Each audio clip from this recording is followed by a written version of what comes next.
Hello, welcome back to my channel. Thank you so much for joining me today. I am so excited about this series of videos where over the next 9 videos, I am going to chat with a member of our goal setting community about their Enneagram type and how it relates to their goals. So I'm gonna give a quick intro to what is the Enneagram and what does it mean? What am I gonna talk about in these videos?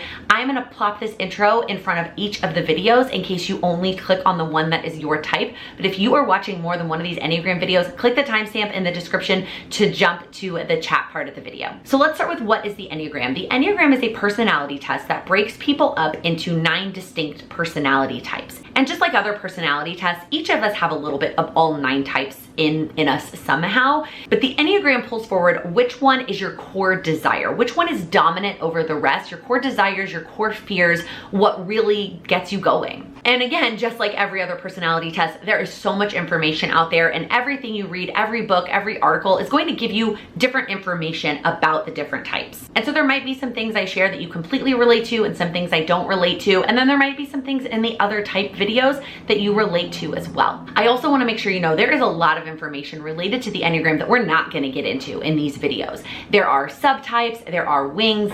Wings just mean you have a secondary Enneagram that is one of the 2 types next to yours. You do actually lean to both of them, but you usually have a stronger one. So if you are very interested in how this can impact your goals, I would encourage you to watch not just your type, but also the 2 next to your type that could be your wings. But we, again, are not going to go into that, and I'm not chatting with each individual about their wing type. I also want to remind you, I'm not an expert. This is not my area of expertise. I did do a lot of research and preparation for these videos, and most of the information that I am sharing is coming from a couple of places. So the first one is this book that I read. It's called, the lighting is not totally working. It's called The Honest Enneagram by Sarah Jane Case, who I also love following on Instagram. I read about all of the types in this book and used a lot of it in my conversations with everybody, as well as this one, which is Take Care of Your Type by Christina Wilcox. So a lot of what I reference can be found in these books if you're looking for more information. I also follow a lot of great Instagram accounts that share a lot of both fun and helpful things related to the Enneagram.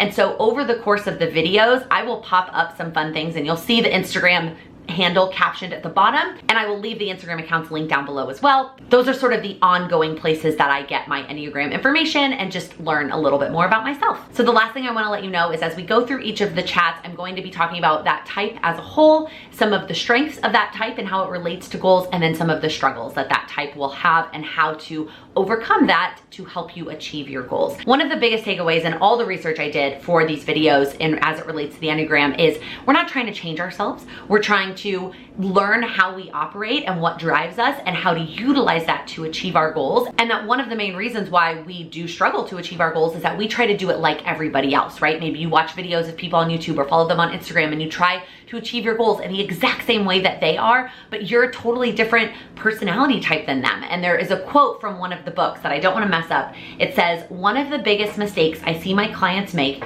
is that they try to get the results they want using the tactics of someone else." So at the end of the day, I hope that these videos help you learn a little bit more about yourself and some tactics that can help you achieve your goals based on your Enneagram personality type. All right, I am so excited. Thank you so much for joining me today. Let's kick it off and have you introduce yourself. Where do you live? What do you do for work? And what do you do for fun? So I am a native of Raleigh, North Carolina, and I work at North Carolina State University. I am in human resources and budget. The fancy job title is a business services coordinator, but it really boils down to whatever my department head, who I report to, asks me to do. For fun, I'm very crafty, I would say. I like to do crochet. I am hopefully going to learn how to knit a sock here in the next little bit. There's a lot of sock-themed summer knit-alongs going on, and I was like, I could handle that. I could handle a sock, I feel like. I like to do scrapbooking, and for the longest time, my planner was very crafty. Now it's more of a memory planner than anything. And, I mean, I like to read and listen to music. Be outside. I was like, oh, it's going to be nice. It's not going to be raining. I'm going to take this call outside so that I don't have to blur the background. Yeah, it's perfect. I love it. All right. If you are comfortable sharing, I would love for you to share some of your top goals for 2022. So a lot of the focus for 2022 is an extension of things that I started in 2020 and 2021. One is a health journey of sorts. I don't know that I call it a goal. Um, in during all this pandemic stuff, I realized that I put on quite a bit of additional weight that I did not realize until I had to get back into real clothes and go back Right. into the office last summer. And then I stepped on a scale and I was like, okay, that is a much higher number than I remember it being. So I have been focusing on not just the weight loss, but morning and afternoon stretching. I don't have time for a full yoga practice or anything wild like that, but getting water in. I've been a part of ABS since August, so practicing Corinne's 4 basics. And I have dropped quite a bit of weight, which is good. I feel like I'm at my maybe maintenance plateau, so we want to keep that going. The rest of it is routines and things to keep my mental health balanced. Sort of on the other side of that, I realized that I need much more intentional craftiness, not just the making of it, but being able to do things with my hands and not just sit and binge TV gives me an outlet for stress that I did not realize was building up Yeah. pre-pandemic and post. So it's been very health focused, but not in a traditional, run a 5K, swim, whatever, wild things. All right, before we jump in, I want you to comment below if you are also a type 4 while we get into things. And then just as a reminder, both for you, Lacy, and for everyone watching, we are all of the types. We all have some of all of them within us. It's just which ones are the most dominant, which ones come to the forefront. So there might be some things we talk about today that you're like, I don't relate to that at all. And then there might be some things that you're like, that is totally me to a T. And we are just here to explore and talk about how your type relates to goals. So we're going to kick it off with just something fun, which is this graphic of Enneagram types at amusement parks. And it says the type 4 is the one with the childhood memories. Mm-hmm. You feel like that's fair? Yep. I also have a very strong wing 5, so I relate to the Okay. number 5 statement as well. All right. If you remember, I would love for you to share with us how you discovered the Enneagram and how you determined your type. So I heard about the Enneagram probably 10-ish years ago. There was a Oh, program wow. at church. There was a program at church. It was going to be a full Saturday thing, and they had us take a quiz test, whatever, ahead of time, but they wouldn't give us our results. So when you got there, you found out what your type as. And I was like, okay, this is. I don't think they wanted to do doing any like pre-reading or pre-learning Sure. or that kind of thing. And at that time, this is a big caveat, I typed as a 1 wing 9. Okay. And I was like, okay, well, that feels okay, but it doesn't feel right.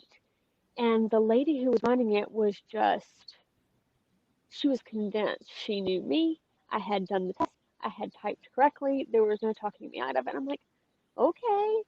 And so I floated along in life for a very long time thinking that was my type. As it gained popularity on all social media and the memes, and you see all these Instagram accounts that like, whatever types dream house or playlist or color palette or whatever it is.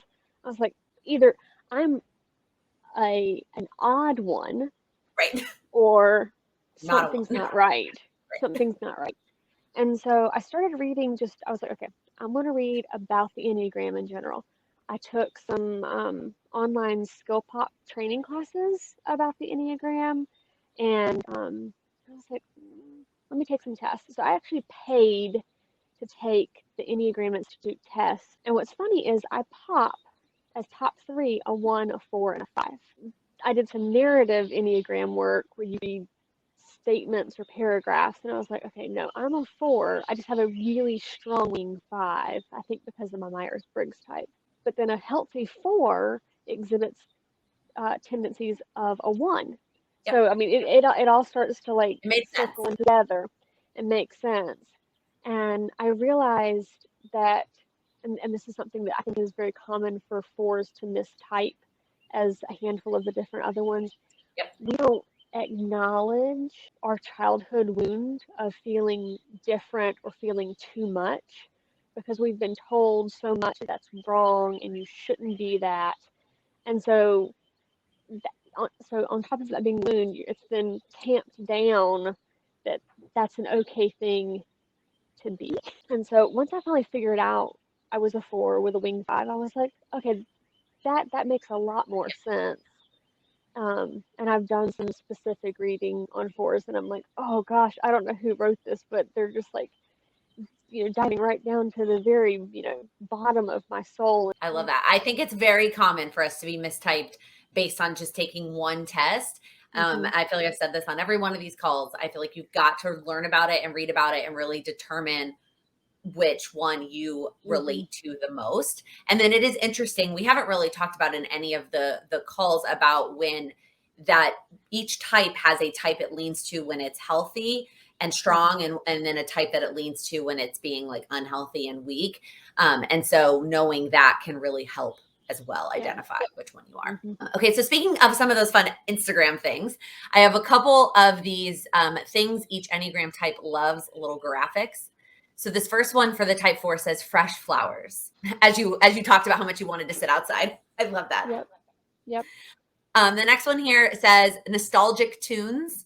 So for one little word, April prompt, that was one of the things that it said to create a playlist related to your word. My word of the year is inquisitive because I'm trying to go a little bit deeper into the curious. And I was just like, okay, I'm just gonna start throwing songs. I'm like, I'm not even gonna worry about whether they're like songs about being curious. I'm just gonna start throwing things on a playlist every time they would come up on, satellite radio or another playlist or whatever. And I've ended up with the mid 80s to early 2000s, like pop rock, like cheesy. But I can put any song on and I'm like, oh, I remember. There's always a memory attached to every single one of those songs. Unintentionally, like I was just like, I just love these songs, and then like it just starts popping. Yes. I think that is because so they do also say, and we also aren't diving deep into wings otherwise these calls would be forever and a day. But they do say that you do associate with both wings. It's just one is typically stronger than the other. And so I know my 2 is definitely a much stronger for my wing. But that is one thing about being like a 4 that I would totally relate to. I cannot listen to a song and not have a memory immediately jump out at me. It just like doesn't exist. Like I just can't. I can't listen to music without having memories associated. So I think that's super interesting because I didn't read all of them before. And that one to me, I actually also relate to. All right. The last one here on these graphics is sunsets. All right. So we kind of talked about some things so far as to what makes up a type 4 or what their core desires are, but let's go overview just a little bit. So the type 4 is known as the individualist, which you mentioned a little bit is something that sometimes as children we get told like not to be unique and individual, and so that type 4s can really struggle with getting that pushed down. But their basic desires are to be authentically themselves and to discover what makes them significant, with basic fears being without a distinct identity, that's what that's supposed to say, and or feeling ordinary. Absolutely. Also, the birds in the background, I can hear them now, and they're beautiful. I love them so much. They have just gone wild. And then ultimate motivations for the type 4 are to showcase their individuality, obviously, to emotionally express themselves and prove their significance. Absolutely. And like, I think it's different for every 4. So like that's one of the things I think held me back from thinking I might be that, because a lot of the examples of people who identify as it or the characters that they like type in different movies and TV shows, I'm like, I'm not quite that out there from like an expression standpoint, but I'm an introvert, so you're not gonna know the uniqueness that lies within. Right. You're not gonna express it all the time. I wasn't the one to wear like mismatched shoes or anything, wacky like that to school, because I didn't want people looking at me, because I didn't want to be accused of being too much. All right. One other little graphic here is common thoughts of each Enneagram type. And the type 4 says, I'm not like everyone else. Kind of, again, tapping into that uniqueness. All right, let's get into talking about strengths. So, we're going to go through both strengths and struggles of the type and really how it relates to goals. There's obviously a lot of different strengths and struggles related to all the types that are relationship based or kind of emotional things that don't necessarily tie into our goals. And 4 was one of the ones I definitely had a hard time with, being like, that is a strength and or a struggle, but that really doesn't, maybe not necessarily tie into goals. But I want to start with a quote from one of the books I read, which is, "It's not honest to pretend that we don't have flaws, but it's also not honest to pretend that we don't have strengths." We typically go to the negative first and the flaws first. So we're going to start with the positives. So the first one here is that type 4s are typically very introspective and in touch with their feelings. And to a fault. Sure, absolutely. Well, let's talk about it as a strength first. Right. To a fault in terms of, and not that it's a bad thing, but we go so far, Sure. so fast, others aren't able to necessarily catch up. So it's not necessarily a bad thing for us. It starts to impact external relationship interaction. But I find that funny because since I have embraced the fact that, you know, I'm just this odd duck 4. We've had a lot of stuff, you know, going on at work, and something will happen, and I'll be like, well, I don't think that's going to play out how you think it's going to play out. And I just had this feeling based on previous experience in other jobs where I am now, and the number of times I'm like, you know, I told you that was going to play out that way. I was right. I was right, and I'm not saying it's a bad right or wrong. Like, I don't run around taking a victory lap, but people are starting to learn to trust that in touchness with feelings and instinct. And when I tell them, hey, I've observed experience with an individual or a situation, I have some antenna to narrow in on how they're going to react. And because you see things in other people and you experience people's feelings with an attuneness that I don't know that everybody else does. That makes sense. And it can be overwhelming. Yeah. We are going to talk about overwhelm at some point when we get to the struggles, for sure. Yeah. I think for this one also is just maybe the reminder that you know yourself well. Like, you are in tune with what you want, what your feelings, what's inside, and to take advantage of that when it comes to setting goals. Like, you know what you want. You're in touch with that. A lot of other types really could struggle to figure out what it is that they want. And I don't think the type 4 is going to struggle with that when it comes to goals. Yeah. It is also because I know what I want. I think that's one reason why I had trouble using the power sheets to their fullest. Sure. Yes. And so the Moxie life has been much easier to maneuver through because there is, at least for me, a perceived freedom from the structure of who, you know, I'm sure the ladies who, you know, research and do all the cultivate stuff, they're lovely. Their structure didn't fit. And then you start to cascade of, well, what's wrong with me? Am I not good enough? Like, then you start to cascade into the pitfalls. No, I don't think you're wrong there, in the sense that if I was going to say, like, and we didn't do this on any of the other ones, that could have been fun, was like, which goal setting system would be best for this type. I do think all the prep work that goes with the power sheets is, the 4s don't need that. It's too much. Like, it's not too much that they can't handle it. It's just, it's unnecessary. Like, you know those things. Like, you don't need 20 pages of questions to tell you what's important, which kind of goes with, actually leads right into strength number 2, which is the ability to dream big and see the vision and kind of know, like, what they want, like, both for, you know, internally and your feelings, but then also, like, you know what you want your life to look like. And I think that also relates to not needing, you don't need the power sheets prep work necessarily. I mean, it was helpful for their system to, like, understand their philosophy. I also want to, I guess, caution that this whole dream big, see the vision doesn't have to mean that I want to drop my day job and open an Etsy shop and crochet for the world and, you know, learn every sort of fiber art there is. Our version of dream big and see the vision can be like, I want to make a new bedspread. All of it is my handcrafting, and that's a huge endeavor, but it may not be what the world sees as this huge, I have a desire to become the next Elon Musk. Like that's just that. I don't have those kind of that vision and goals, but I'm fine with that because that's not what makes me happy and what brings me joy. I think that's a great reminder, is that the dreaming big means something different to every person. Mm-hmm. And so reminding yourself that what is that to me? What does dreaming big mean to me? And not worrying about what everyone else is thinking. Again, embracing that individuality. This last strength should be of no surprise to anybody given everything that we've talked about so far. And that is that type 4s are extremely creative, and that they need that creativity, and it doesn't even have to come out in the form of crafts, but that does seem to be what it comes out for you. And so just remembering that is a strength that you have, and not to lose that, and to it doesn't have to be an Etsy shop, right? That doesn't have to be your career. I think that can also be a struggle for the type 4, is that they feel like their creativity has to then be their career. A lot of like artists and performers and those kinds of people tend to be type 4s, and then they think it has to be my career, when it could just be something you do because it makes you happy.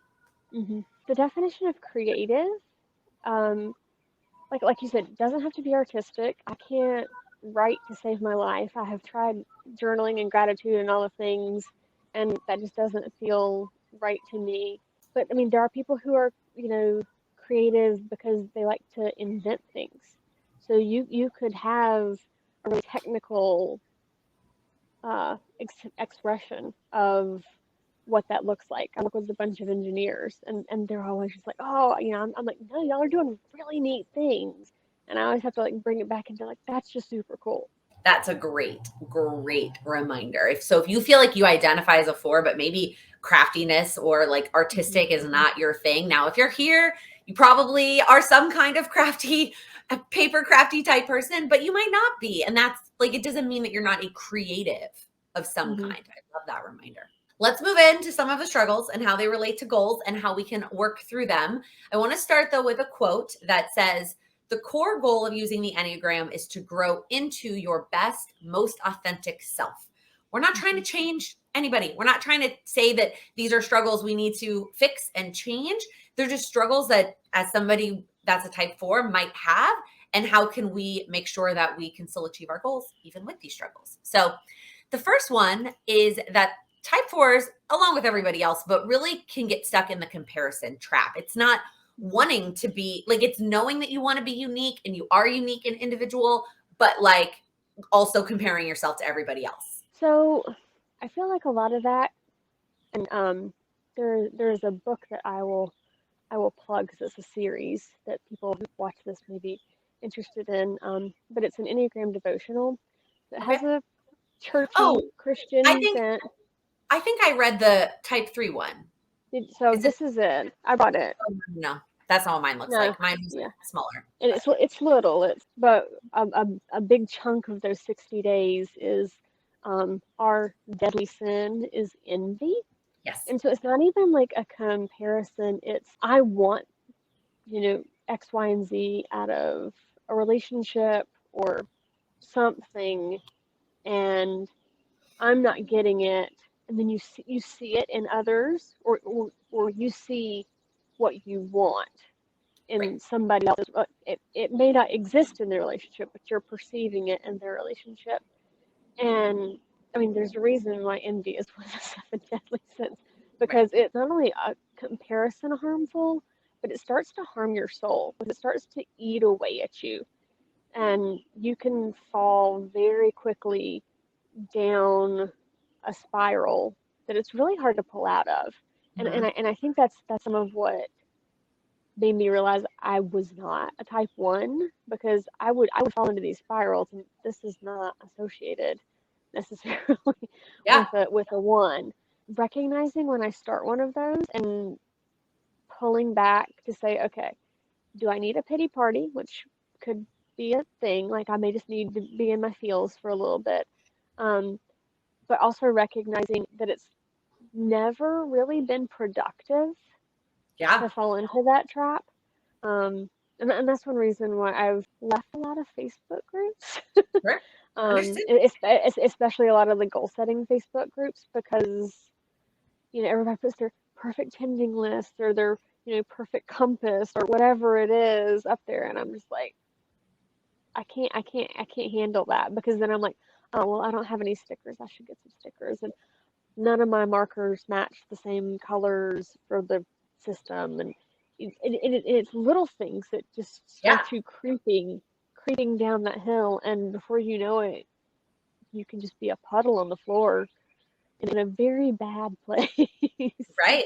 Well, you basically just gave the tip I was going to Oh, say in terms of, no, I love it that of how I would not is, what do you need to not have the comparison? What is it? And everybody is going to be different, right? For you. And it takes time to figure out what that is, right? But like, is it social media, Facebook groups, Instagram? Is it even, sometimes it's people in your everyday life. I just had a conversation with a friend who I love dearly, and she is a good friend, but she ended a very uncomfortable relationship right before our wedding and decided that she wasn't ready to come to our wedding because she could not see somebody else be in a place that she thought she was about to be in. And then it ended poorly. And she was like, look, I love you, but I can't be there for my own personal like health. And that, like, I respect that completely, that she knows that about herself. And so it's just knowing what you need to avoid that envy coming up. All right, struggle number 2. We talked a little bit about overwhelm earlier, but that is that 4s can sometimes tend to feel overwhelmed with everyday life demands, like all those little things. And it kind of reminds me of when you were part of group coaching and we were talking about your routines, and like, it's the little things that you're like, there's so many of the little things that I need to do. And not even the little things that I need to do, but the potential list of what I should be doing. Sure. Yes. What Should. could, Yes. should, Yes. what does adulting look like for everybody else in these Facebook groups, in these social media spaces? I mean, I think the one big thing we started with was get up and make your bed. It's so funny. Okay, so one of the books I read to prepare for this series, which I talked about in the intro, is called Take Care of Your Type. And it's self-care tips for each type. And one of the tips for the type 4 was to make your bed every day. And it just, when I read it, after I didn't read these books until I had scheduled all of these calls. Most of the calls are with people that I'd worked with before, been in Patreon coaching, I knew. So when I read that one, I laughed out loud, because that was what we started with, was having you make your bed every day. Absolutely. Yep. Make your bed every day.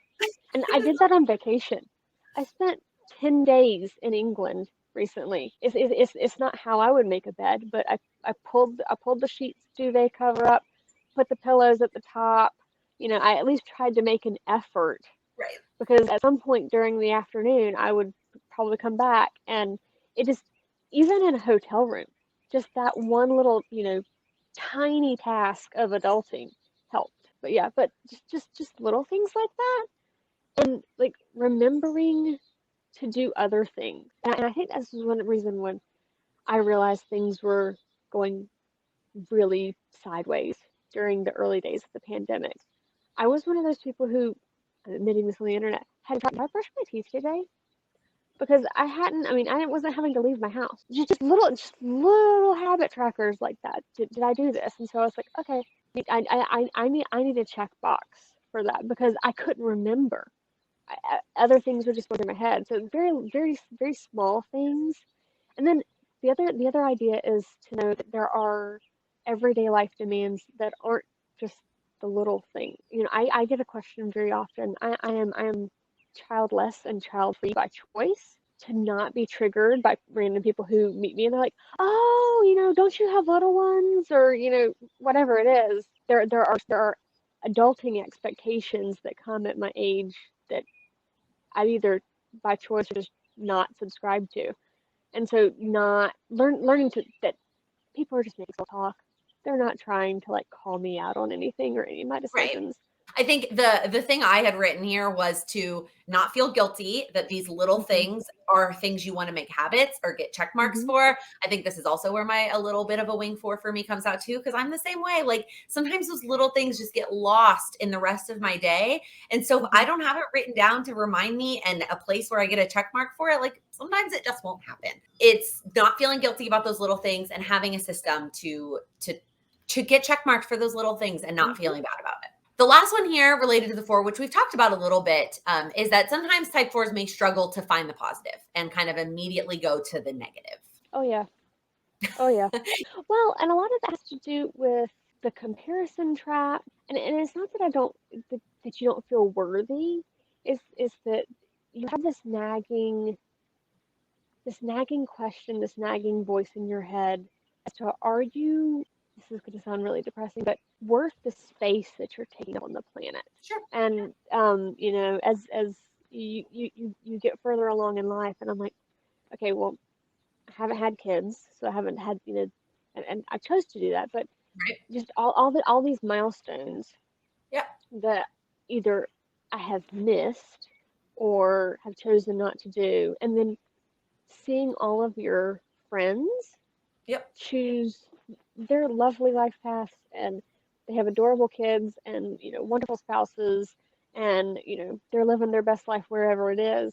It's hard to make your peace with Yep. society's expectations because you've not, quote unquote, lived up to them. And it was not as hard to make those decisions and to have that experience before I was on Facebook. Yeah. I can tell you that things got a lot harder in 2006 when my university email got me on Facebook, because Facebook wasn't at my undergraduate institution. But I've also decided to just embrace being, you know, I'm the wacky crazy aunt that everybody warned you about. Like I'm just gonna be me, and, you know, I love my niece and nephew, and they're very much free spirits too. Like, they don't need you to entertain them. They're going to do their thing. They're going to hang out with their friends. The fact that, like, I don't force them to, like, interact with me. Like, we can, you know, we can all be spending time together doing our thing, and it's okay. And then the other thing is to just embrace the weird. I'm the Yeah. one who asks, you know, the odd questions at the young adult Bible study. I'm the one who's trying to learn all the details of Alter Guild. I've embraced the fact that I will geek out on pretty much anything that just piques my interest. Love me or leave me. I mean, that's just how I'm gonna keep trucking. I can't change it now. I'm too many decades into this process. I love that. I think the moral of all that is redefine what you mean by positive, right? I think Hmm. we all think that positive has to mean, and not that we all think this, but society wants us to think, and social media wants us to believe that the positive is XYZ path, Hmm. XYZ this, that, the other. That it doesn't have to be your positive. Well, I want to give you the opportunity, if you have any questions that you would love to ask, something that you struggle with, a goal related thing that you struggle with that you think other type fours might benefit from. So I struggle. I can set a goal list. I can set monthly goals, annual goals, weekly goals. I can have a habit tracker. I can make a list with the best of them. I get that from my dad. My mom used to call him the vice president of listening and piddling. I have struggles when I've made this list and then something else comes along that sounds funner, Yep. and I'm like, I can push that. I've been trying to organize craft supplies in a room in my house since January 2021. I bought shelving. The shelving's up. It's all on the shelving. And I have decluttered it 4 or 5 times, but it's still a mess, and I still can't get to anything. Yeah. I have this vision in my head. It's like in the little corner of the room, and it's got the printer and the sled and all the things I would need, and the papers and one of those little sorters. And when the time comes to do it, I'd rather work on a sweater that I'm making, or I'd rather, you know, read a fun book and finish it just because I've got 50 pages left and that sounds Right. like more fun. So the staying focused Yep. and not, you know, going squirrel, shiny object, you know, whatever, like off kilter thing. That's what I struggle with. And Okay. then at the end of the year, I'm like, okay, well, I took like another May I giant step towards that, but I didn't get anywhere close to the end Yeah. of the field that we were all going Right. for. So I think the first thing that popped in my head is going back to that comparison, envy, Mhm. making it out, making the goal or the vision based on somebody else's. Like, is like, is this vision you were describing with your shelves, is like, is that what you really want? And if the answer is yes, we'll talk about like, okay, then how to finish and follow through on it. But, and this is again, just using your example, but for other people, if there is something that you are struggling with doing the follow through and you keep doing other things instead, is it because that is really something that you want? Or is it something that you think that you want because other people have it or do it or have prioritized it? So that would be There's a my first wasp question. that has joined us. Oh no. So no, we're Oh no. good. But yeah, like the and the shelves, it's more, I only have so much space. So like Yeah. there, it's a balance. I think the comparison's coming in with the, I want it to look pretty and so that I can like Yeah. Instagram it or Mhm. whatever. So I think readjusting and being honest with myself about what the end goal functionally, so Yes, that I that's can yes. continue What's the purpose? creatively goes. So I'm turning that aircraft carrier, um, and you know I'm trying not to give myself too much, uh, too many like whiplashes on the back about it's taking you 2 years, and that kind of thing. So No, I'm I'm I I'm think I'm, I'm it's inching into that. It's okay. Baby steps are still steps, and coaching yourself through it and having the patience to step sort of like back into the side and be like, you could take a out of body moment and be like, remove yourself from this situation. It's funny because Club Moxie this month is about physical environment, and she's talked about it being that cleanliness, tidiness, whatever you want to call it, isn't a moral thing. It like there's nothing wrong with you as a human if there's junk on your kitchen counter. Now, if you want to get rid of the junk on your kitchen counter, let's take steps towards that. But you as a human have not failed at life, which really hit home, um, in this particular situation. and you So, said it a little bit, but I think it's reminding yourself, what's the purpose of this mhm, project or goal for you, right? Is if it is to have the beautiful, perfect shelves, awesome. But if it's to have it be more functional so that you can do the things you want to do, mhm, remembering that when you're working on it, and that might encourage you more to work on it when it's like, well, I'm mhm, setting this up so that it's set up in a way that I can then easily access all the things I want to access mhm, and get everything mhm, organized.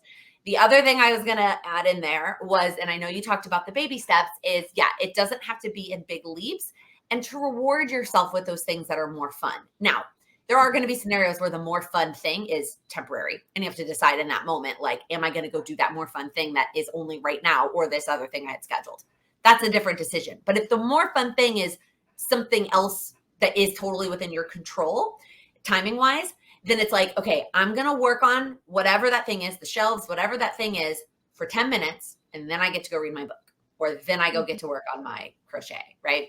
mhm. And kind of using those more fun things as your rewards. Yep. Easier said than done, but that's my initial idea Working for on it, working on it. Definitely working on it. And not putting too many things yes. on a weekly, monthly, whatever list to do. I think a lot of the monthly goal setup stuff that you do with the Patreon community of, make a big long list. Okay, let's think about what realistically Let's cross can some things off. happen. Yeah. And don't backload everything to the weekend. Don't backload everything to the end of the month, because then you just feel rushed and not accomplished. Yeah, leaving yourself that space to then do those fun things that you want to do. Also, Hmm. leaving yourself the white space and not filling every minute, every hour, every day with your goals. Well, I have one final little pop up here, which is notes for each type. And the type 4 note says, thank you for being kind. That is all that I have prepared. Any last minute thoughts or anything that you want to share that you have learned that has helped you? The one thing I think, and I mentioned this earlier, but I have suggested it in our Patreon Facebook group too when people have been talking about Enneagram. I've suggested it in Club Moxie Facebook group too. Is everybody's like, oh, what test should I take? What test should I take? And I'm like, use a test to narrow it down from like 9 to like 2 or 3, and then you've got to go read. There is a thought process in the community that they call the narrative Enneagram. And so instead of taking tests, reading a bunch of scenarios and like circling the ones that sound most like you, and then reading another set of scenarios and circling the ones that sound most like you, because those, those Likert scales on those tests, I can intentionally throw those, and it's hard to take those tests and to be in a fully, neutral zen. This is Yes. me without any other pressures or scenarios going on impacting what, do you select, all the way to mostly likely or not likely, or where are you in between? Well, thank you so much for being here. And thank you to everyone who's watching. If you wouldn't mind giving it a thumbs up before you head out and click that subscribe button, and we will see you soon.